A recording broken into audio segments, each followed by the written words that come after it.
Good morning students, myself Rajeshwari Devi Rathore, assistant professor in history. आज हम BA part 3 का आधुनिक विश्व का इतिहास का पेपर का ही अगला टॉपिक लेंगे।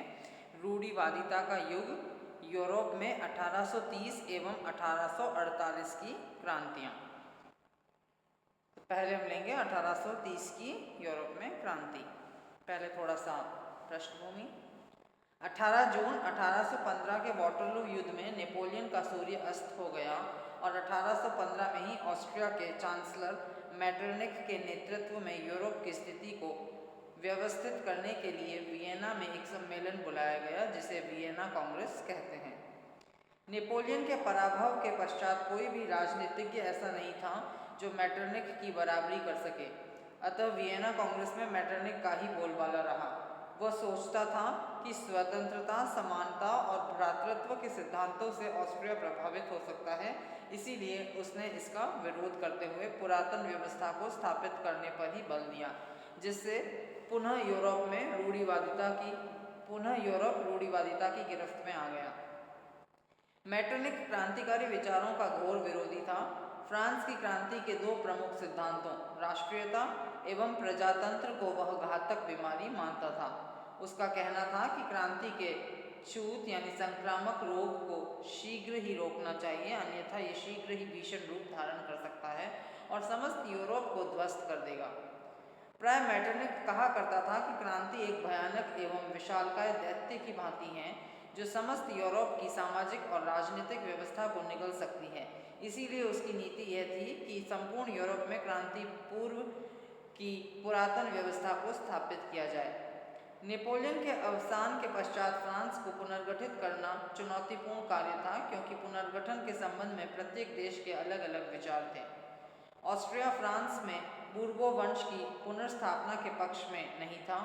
रूस स्वीडन के शासक बर्नाडोट को फ्रांस का सम्राट बनाने के पक्ष में था, परंतु फ्रांसीसी विदेश मंत्री तेलेरान ने इन सभी कूटनीतिक चालों को जमींदोज करते हुए वियना कांग्रेस में स्पष्ट किया कि फ्रांस और यूरोप की शांति के लिए बूर्बो वंश की फ्रांस में सत्ता स्थापित होनी चाहिए और उसका नेतृत्व लुई 18वें को सौंपा जाना चाहिए।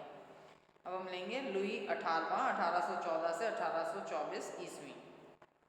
लुई 18वें ने पदभार ग्रहण के पश्चात फ्रांस और यूरोप की परिस्थितियों को ध्यान में रखते हुए कार्य करना प्रारंभ किया। उसने लगभग 25 वर्ष का निर्वासित जीवन व्यतीत किया। वह भली भांति जानता था कि फ्रांस दो दलों में विभाजित है, पहला कुलीन एवं पादरी तथा दूसरा 1789 की क्रांति से उत्पन्न वर्ग यानी नवीन बूर्जुआ।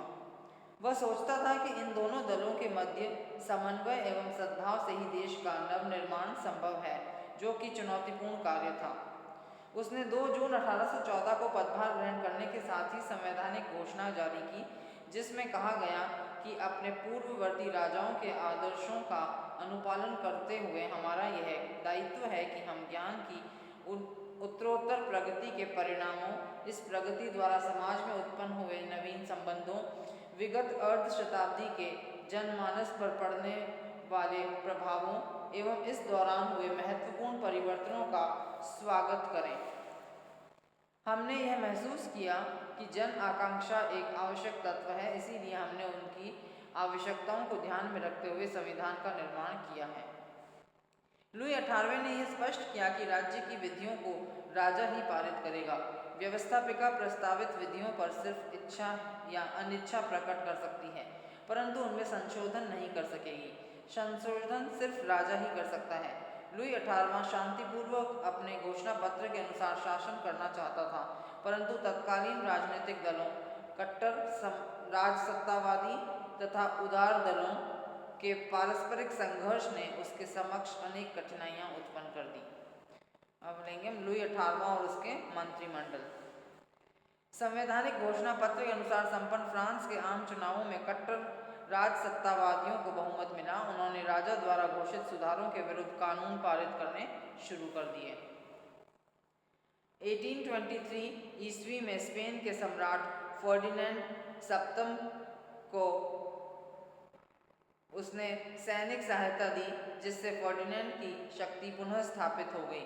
वृद्धावस्था में लुई 18वें ने सारा कार्यभार प्रतिक्रियावादी काउंट आर्थुआ पर छोड़ दिया। कालांतर में उसके विरुद्ध विद्रोह के स्वर फूटने लगे, परंतु भाग्यवश लुई 18वें के शासनकाल में क्रांति नहीं हुई और अंततः 15 सितंबर 1824 को उसकी मृत्यु हो गई। अब हम लेंगे चार्ल्स दशम 1824 से 1830 ईस्वी और 1830 की क्रांति। चार्ल्स दशम की स्वेच्छाचारी नीति का परिणाम 1830 की क्रांति को माना जाता है। लुई 18वें की 1824 में मृत्यु के पश्चात फ्रांस के राज सिंहासन पर चार्ल्स दशम बैठा। वह क्रांति के दुष्परिणामों को भूलकर फ्रांस में 17वीं और 18वीं शताब्दियों के शासकों की भांति सत्ता स्थापित करना चाहता था। इसी वजह से कुछ लेखक इस क्रांति को राजा द्वारा प्रेरित क्रांति या राजपलटी भी कहते हैं। फ्रांस की राजसत्ता को हस्तगत करते ही चार्ल्स दशम ने राजसत्ता के विरोधियों का खात्मा करना शुरू कर दिया। वह प्रेस और भाषण की स्वतंत्रता को प्रतिबंधित करते हुए कुलीन एवं पादरियों को विशेष अधिकार देने लगा। इसके पीछे उसका मंतव्य चर्च और राज्य को एक कर देना जान पड़ता है। इस उद्देश्य से उसने एक पादरी को विश्वविद्यालय का उपकुलपति नियुक्त कर दिया तथा कैथोलिक धर्म विरोधी अध्यापकों को अपदस्थ कर दिया गया। यही नहीं, चर्च की आलोचना करने वालों को 7 वर्ष के दंड का प्रावधान दिया। लेकिन इस कानून का जनता द्वारा प्रखर विरोध किए जाने के परिणाम स्वरूप इसे वापस लेना पड़ा। 28 जुलाई 1830 को क्रांति का बिगुल बजा। बूढ़े सैनिक, प्रजातंत्रवादी और मजदूर वर्ग विद्रोहियों में सम्मिलित थे जो फ्रांस के बूर्बो वंश से घृणा करते थे।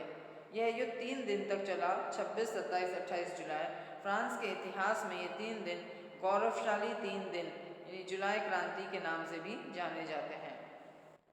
चार्ल्स दशम ने जब अपनी पराजय को भांप लिया तब 31 जुलाई को राज सिंहासन पर अपने 9 वर्षीय पोते बोर्दी के ड्यूक के पक्ष में पद त्याग कर वह इंग्लैंड चला गया। उसने 2 वर्ष ग्रेट ब्रिटेन में व्यतीत किए और एडिनबरा के हॉलीवुड महल में अपना दरबार चलाता रहा। अंतिम समय में वह ऑस्ट्रिया चला गया और 1836 में उसका देहावसान हो गया।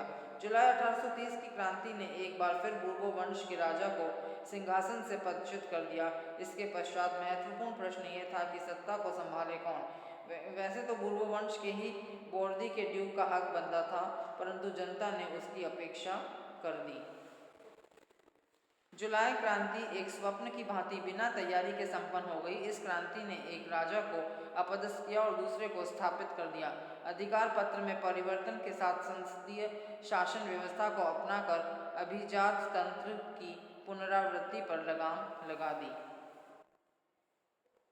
अब हम लेंगे 1830 की क्रांति का महत्व एवं प्रभाव। फ्रांस की 1789 की क्रांति की अपेक्षा 1830 की क्रांति कम रक्त रंजित थी। मेटरनिख भी अपने देश के विद्रोहियों के दमन में व्यस्त होने के कारण फ्रांस में अधिक हस्तक्षेप नहीं कर पाया। जुलाई 1830 की क्रांति का परिणाम और प्रभाव इस प्रकार रहा। पहला, फ्रांस के बूर्बो वंश के स्थान पर ऑर्लियां वंश सत्ता काबिज हो गया। ऑर्लियन का ड्यूक लुई फिलिप शासक बना, जिसने 1848 ईस्वी तक शासन किया। इस क्रांति के पश्चात भी फ्रांस में राजतंत्र ही बना रहा, इसीलिए इसे जुलाई मोनार्की कहते हैं। दूसरा, 1830 की जुलाई क्रांति में मध्यम वर्ग की विजय हुई।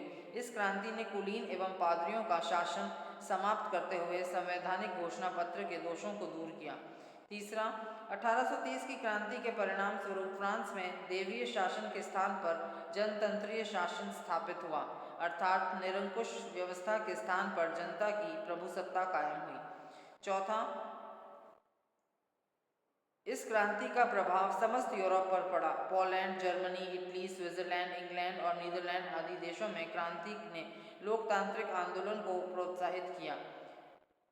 पांचवा, 1830 ईस्वी की क्रांति ने सिर्फ फ्रांस को ही नहीं वरन संपूर्ण यूरोपीय राजनीति को दिशा दी। यूरोप के सभी राष्ट्रों में स्वतंत्रता एवं समानता के सिद्धांतों की स्थापना के लिए आंदोलन चल पड़े। इस क्रांति से मध्यम वर्ग की शक्ति में वृद्धि हुई। इस क्रांति का प्रभाव यूरोप के अन्य राष्ट्रों पर भी पड़ा। इससे यूरोपीय वातावरण पुनः क्रांतिकारी हो गया। यूरोप का प्रत्येक राष्ट्र वियना व्यवस्था को समाप्त करने की चेष्टा करने लगा। इस क्रांति ने एक नवीन वैचारिक स्फूर्ति का संचार कर दिया। 1830 की फ्रांसीसी क्रांति ने यह साबित कर दिया कि प्रतिक्रियावादी अजेय नहीं है। क्रांति की लपटों ने बेल्जियम, जर्मनी, इटली और पोलैंड आदि देशों को अपने आगोश में ले लिया। इंग्लैंड भी इससे अछूता नहीं रहा। अब हम लेंगे 1830 की क्रांति का स्वरूप। फ्रांस की 1830 की क्रांति को मध्यम वर्ग की जीत की कहानी माना जा सकता है। 1789 की क्रांति के परिणाम स्वरूप फ्रांस की राजनीतिक, सामाजिक एवं आर्थिक स्थिति में काफ़ी बदलाव आया, परंतु 1815 की वियना कांग्रेस और उसके पश्चात के प्रतिक्रियावादी शासकों ने मध्यम वर्ग को पुनः कुचलने का प्रयास किया। कुलीन एवं पादरी वर्ग का पुनः शासन में वर्चस्व स्थापित हो गया, लेकिन एक बार फिर 1830 ईस्वी की क्रांति में मध्यम वर्ग का सितारा चमका और समानता, स्वतंत्रता, जनतंत्र एवं धर्मनिरपेक्षता के सिद्धांतों की विजय हुई। इस क्रांति में आम जन की उपेक्षा देखने को मिलती है। कोई ऐसा सुधार नहीं किया गया जिससे मजदूरी करने वाले या किसान को कोई लाभ हुआ हो। आम लोगों की आवाज़ को बुलंद करने वाला कोई नेता भी नहीं था। यह बात सही है कि इस क्रांति में रक्त नहीं बहाया गया। इसकी वजह यह रही कि चार्ल्स दशम एवं पॉलिटेक्निक उदारवादी दृष्टिकोण के व्यक्ति थे। दूसरी बात यह है कि क्रांति का शंखनाद होते ही राजा पद त्याग कर विदेश चला गया, तो रक्तपात नहीं हो पाया और यह क्रांति शांतिपूर्ण ही रही। तो ये थी यूरोप में 1830 की क्रांति।